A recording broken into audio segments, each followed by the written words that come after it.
I don't know. Oh, I can do Barney. We've got an interesting show for you. I thought you meant Barney from The Simpsons. Hey, Homer. Ouch.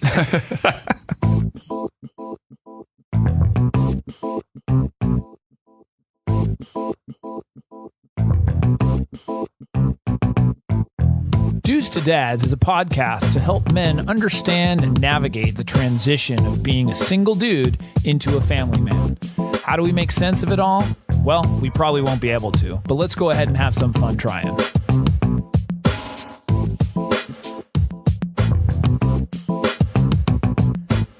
And we are back. We are back. You are Alan Bush. You are Jason Kreidman. This is Dudes to Dads. Nice way of switching it up. You almost caught me off guard. Wasn't that exciting?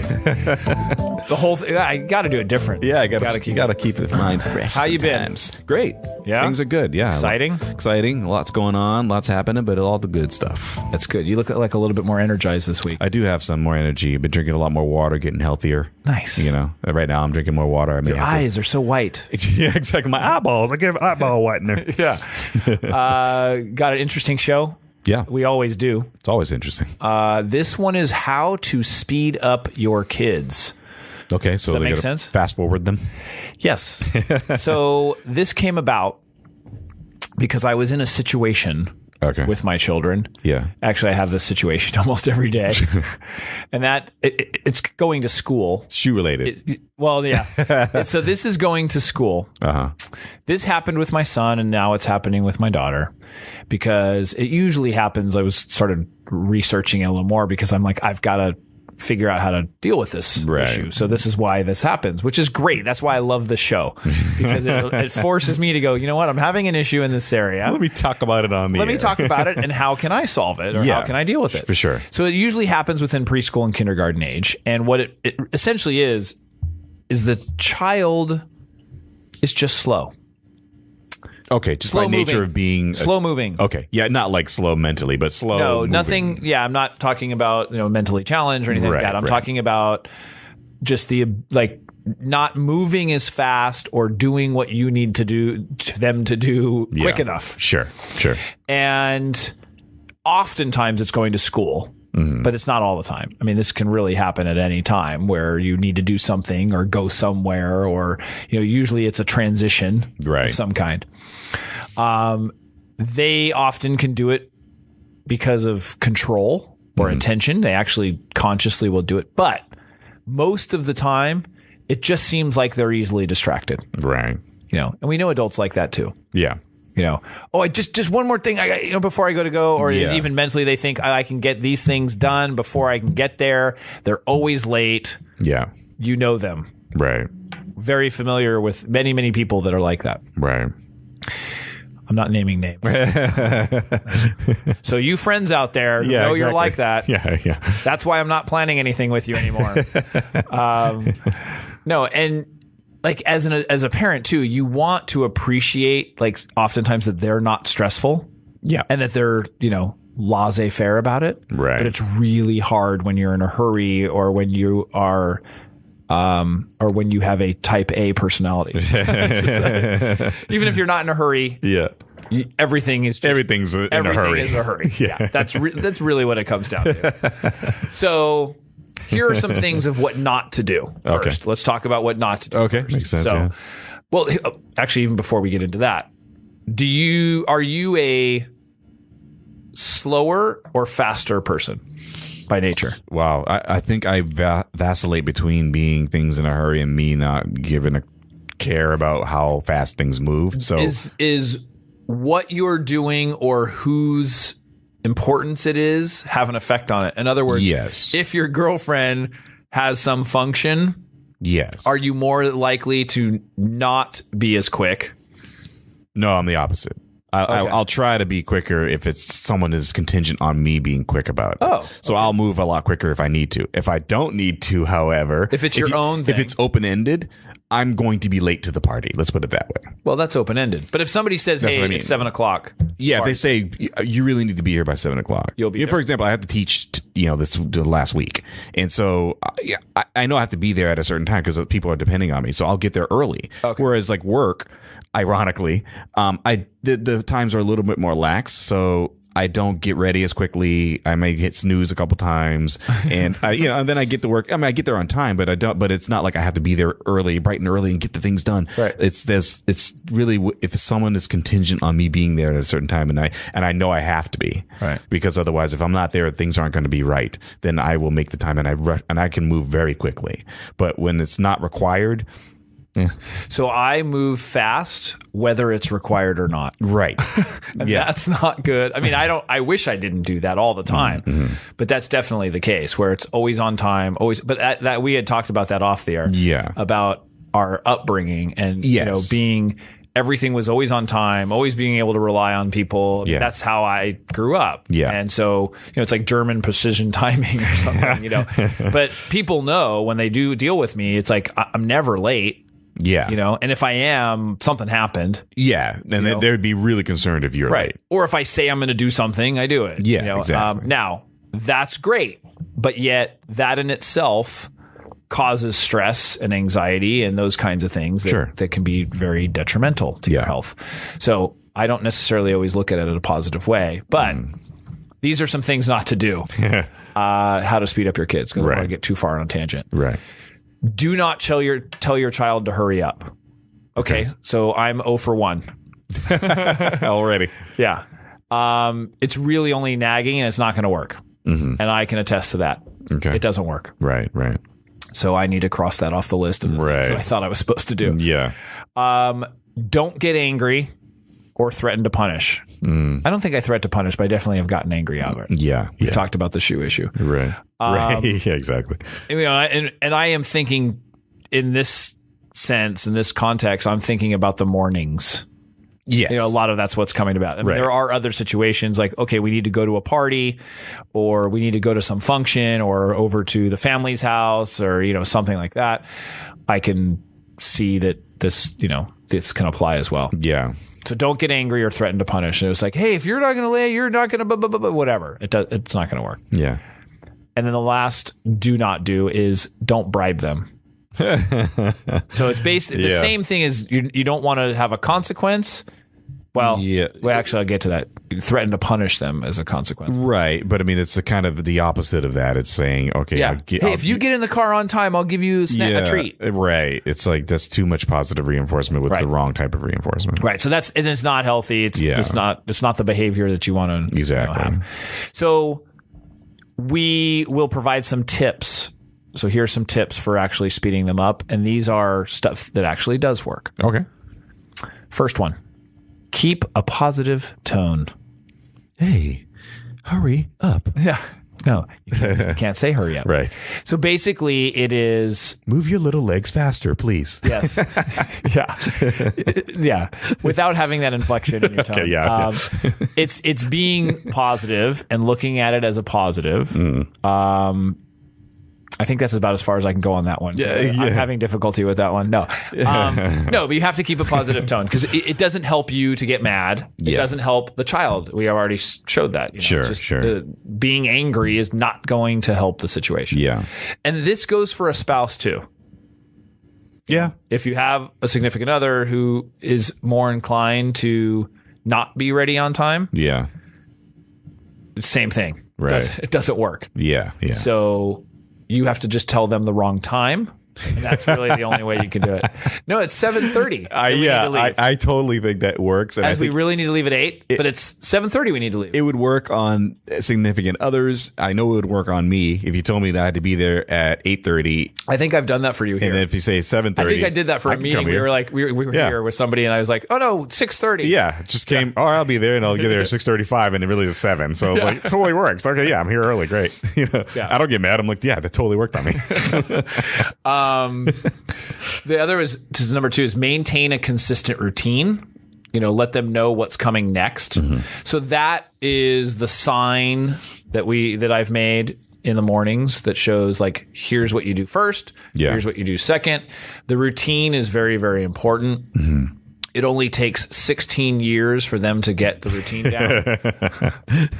Well, that's it, huh? Or let them know what's coming next. As an example, okay, you are finishing breakfast. What are you going to do next? Yeah. I'm going to brush my teeth. Right. Ask them the question. Getting them prepped. Say, yeah. Or say, hey, remember, you're going to be brushing your teeth next. Right. It gets a little tedious that you have to repeat this every day. Sure. But I will tell you, when you have children, get used to it. Right.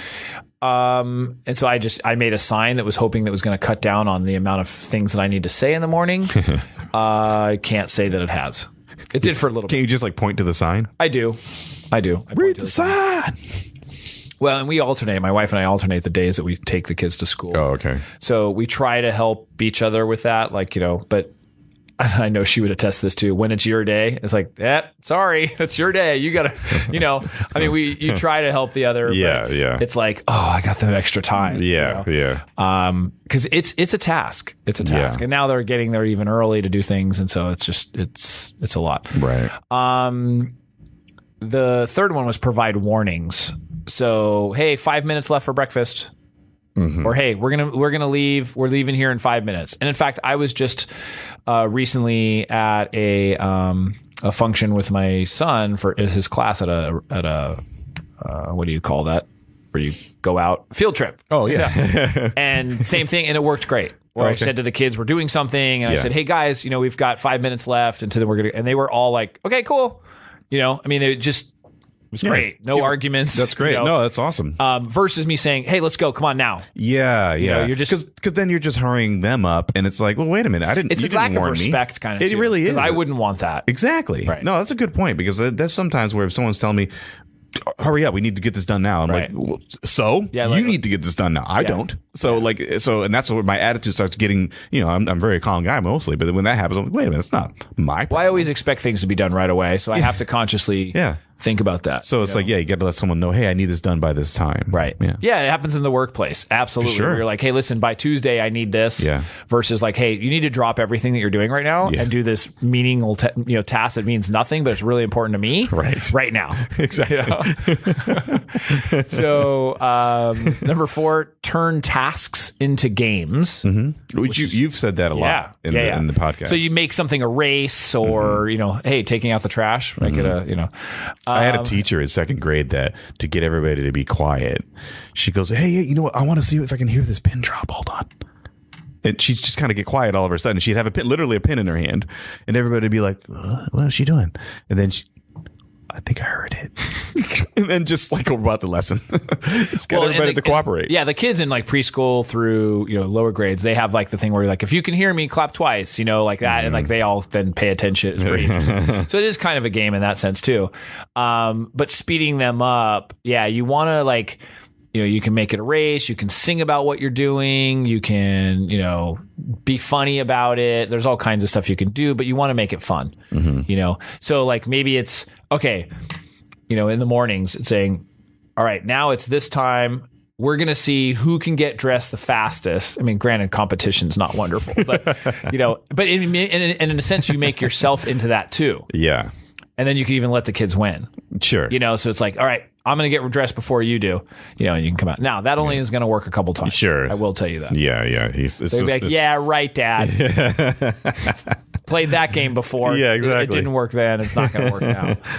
Kids are so smart. You win, I guess, this time. Yeah, great, Dad. Go ahead. You're going to win. Yeah, it's funny. This one I love. Allowing natural consequences. So, if you're not dressed, they'll go into school with what they have on. Right. I have heard some much more strict stories. And I think I shared this on a podcast. I think you did, yeah. Where, as a friend of mine we were talking about this, about getting the kids ready in the morning, and he said he literally, he had planned this out with his wife prior to this, because he knew that his daughter had always had this issue ongoing. And basically said the car is leaving in 10 minutes. And the mom was in on it. So the mom was the one who was going to leave. Yeah. And said the car is leaving in 10 minutes, whether you're there or not. And this is not like the first warning she's ever gotten. The car left. Mm-hmm. The daughter, she said, you need to be downstairs, shoes on, blah, blah, blah. The daughter freaked out. I think she was like, she's in elementary school. Yeah. And they totally let her sweat it out for like 15 minutes, 20 minutes. That's awesome. So they actually made her late to school. Yeah. But just they left. Yeah. And the girl, he said that his daughter never was late again. That natural consequence. So I like that idea. What happened, he ended up taking her like 15, 20 minutes later. Like he was at work and she's like, Dad, Mom left. And he's like, or no, he wasn't at work. He was at home. Yeah. Working. And he's like, sorry, I've got too much stuff going on. I got a call coming soon, whatever. And she was freaking out, crying, just, losing it. And they're like, all right, well, now you see what happens. Yeah. The car is leaving, and because, she had to go to work or whatever. It wasn't just like an arbitrary thing. Yeah, of course. So that's something that you could really, that's an extreme measure, but I like it. I like as long as it's not going to harm them. I like the idea of because it's like either embarrassment or they kind of develop that sense like they're not just saying this to make show up me in their feel bad. pajamas. Yeah, exactly. Like you're not dressed in time. Well, the car's leaving. All right. Well, then that's the way things work. And and you don't have shoes on. Then you don't have shoes today. That's what's going to happen. Or forget a backpack. Well, you don't have your backpack. Yeah, then I guess you don't have it. And and it's natural consequences. And it's like they don't want to do that because they understand the value of why they're doing it at that point. Right. You know what I mean? It's not that I'm just telling you and you need to do that. It's like, and you're holding true to your. Yeah, and they have to be able to. You're teaching them to be responsible for themselves versus you doing that. Exactly. I mean, it's one thing when they're in kindergarten and stuff to be that. Yeah, right. Yeah, I'm sure it changes. And the child was not that young. Right. It's like it's enough already with the. They know that the car is going to wait. Yeah, I'll be there. I was with a couple this week. The weekend I went, to Mammoth. It was like the couple had a baby, and the baby would kind of just dive off the couch. It doesn't understand that gravity can make its head hurt. Right. And so, and I was like, at some point, you're probably just going to have to let it fall. Right. I'm not saying do it now, but I'm just saying at natural some point. Consequence. Yeah, the natural consequence of them going. The light socket, all of that. Yeah. Fork on the lights. Totally. There's something going to be like, don't do that. Well, don't. In fact, there was a guy in our meetup that talked about that, about the hot stove. Yeah. Let him touch it. Yeah, at that point. It's like. If I warn you and you keep going near it, I said, go ahead and touch it then. Right. Ow. See? Yep. Don't touch it then. Yeah. I have difficulty with that one. Trust me. Yeah, I know. Well, and that's what he said. His son learned to really trust him. Yeah. So that when he does say something, he means it. Yeah. And I'm looking out for your best interest. I'm not just saying it to be a jerk. I'm looking out for your best interest. Right. The number 6 is don't label them as a slowpoke or other negative words. Mm-hmm. That I think makes sense too, because a label can shape behavior. Sure. If they think of themselves, I'm just a slowpoke. Mm-hmm. Yeah. Somebody I was talking to said they used to call their child a sloth. Oh, jeez. I mean, but that's reality. Like, it's also a 7 deadly sin, isn't it? Yeah, no, but I mean, I don't. Like a tree sloth. I don't think, you don't think of it like you're not doing it to be mean. Doing it to be funny. No, but you're doing it because you're labeling them essentially. But I think what happens is the kid begins to think that's me. Like I am a slow person. Yeah. Which. It's not necessarily a great thing. I know. Jeez. You can get them a watch. Number 7, get them a watch or teach them to read the clock. As they get a little bit older. Yeah. As they get a little bit older, to kind of look at the time, like, hey, it's 7:30, it's 7:35. Like, they should see what the numbers are or where the hand is or whatever. Yeah. They can learn that. Sure. Especially if they're younger. And then the last one, number 8, I added this, is practice patience. Sure. So I know this sounds easier, but of course, basically asking the question, what is the worst thing that could happen? So I have done this many a times, and this is what has worked for me, is I will be in the middle of that kind of situation. I'm going a little bit nuts, and I'm thinking, they need to be on this time because they're going to be late. I don't want the parking. It's going to be so far back. Like all these things that happen. Yeah. Meanwhile, I work for myself. It doesn't matter if I'm late to work. Right. That's not as big of a deal. Let's have a meeting or something. So it's not my issue. It's me wanting to make sure that they're on time for school so that it doesn't look bad. You know what I mean? Like I'm thinking about it psychologically, Yeah. So what's the worst thing that can happen? We stroll into work or school a little bit later. Yeah. Maybe we get a parking spot a little bit farther back. Like it's not the end of the world. Right. Yeah. But how it's treated in that moment, it's like, this is so crucial. Yes. It's so important that we are there on time.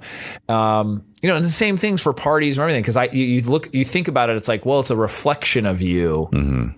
I don't want to be that. Like, I don't want to be the person that's always late. Right.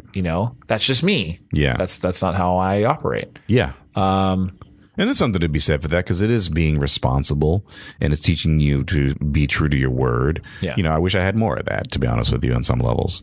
Yeah. But I don't care. So it's really hard for me to get. No, but in all honesty, I think that, like I said, if you don't stress out about it, that's a whole different thing. But like. Well, I think it's different. There's a difference between when you have an appointment. Exactly. Versus like you have some leeway where it's not as crucial. Like getting to, in the mornings, as long as you're there before a certain time, exactly, you're okay. You're okay. But there's all these other factors that happen. Like they do this little running thing in the mornings, or you have to park farther away, or there's more traffic, or there's all kinds of stuff that just makes the experience not as enjoyable. It becomes stressful for sure. And so it becomes a little bit more stressful. Yeah. And so, well, if they don't get there early enough, they're not going to be able to run, and they wanted to get a certain number of laps in, or whatever it is, that this becomes an issue.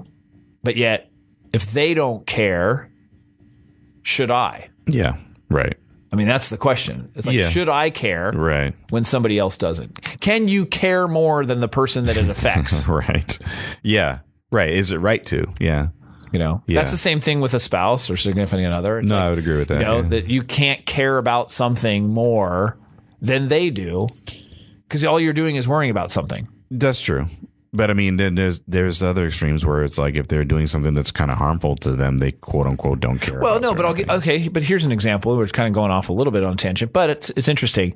So you have your significant other or spouse has a party to go to. Yeah. And they're supposed to be there at 7:00, and it's their party for their friend who they're, whatever. And I'd be like frantic, 6:45, how far is it? Blah, blah, blah. I mean, do we have the directions? All that stuff, which drives everybody nuts, including myself. But what if your spouse is like, that's fine. Like they're still getting ready. Yeah. They're still, why should we care? Right. Why should we? I mean, that's, when I look at it like that, it totally makes sense that I shouldn't care. Yeah. It's not a big deal to them. Why is it such a big deal to me? Yeah, exactly. And so then you have to look at it because then I think of it as like, well, is it a reflection of me? Am I the one that's going to be looked at as like, but the truth is it's not. Exactly. Because it's very egocentric to think that it revolves around you at that point in time. Yeah. So that's something that, I've been able to identify and look at it. So in those situations, and I think, and my wife might even agree with that, that those kinds of situations had happened a lot more in the past where I had cared so much about the time and that versus now it's like, I just know to wait. Right. Yeah. It's not that big of a deal. I go and find something else to do, whatever. And then I realize how much better that benefits me. Yeah. Relinquishing and the people around me. Yeah, exactly. Yeah. They're not stressed out from you being stressed out. Yeah. And so then you just kind of go with the flow a little bit more. Yeah. That makes sense. Yeah. But the point of this thing was to speed up your kids. Right. And some tips to do that. And so, but it's learning patience with the kids as well. So. Learning patience is a huge one. Yeah. So we'd like your ideas with how to speed up kids. Right? Exactly. I like the idea. Speeding up kids. Yeah. Legally. Yeah, exactly. Don't do some crazy experiments on them. Send us an email, podcast@dudestodads.com. That's right. Facebook, dudestodads.com, I think it is. Twitter, Facebook, or Twitter, Dudes to Dads. Yeah, exactly. Everything's Dudes to Dads. Yeah. It is late, and my head is spinning. Can't wait to go to sleep. I know. But we love doing this. It's a lot of fun. So with that, Alan, anything else? No, just go to iTunes and Stitcher and leave some reviews for us. We really appreciate that. And thanks for the support. Thanks for all the letters we're getting recently. And we'll be hopefully being able to read some of them in the near future. So get back to that mailbag. Yeah, at some point. Yeah, I guess we could do that. There's some interesting ones. Yeah. Right. With that, appreciate it. On behalf of Alan and myself, we'll see you next time. See you next time.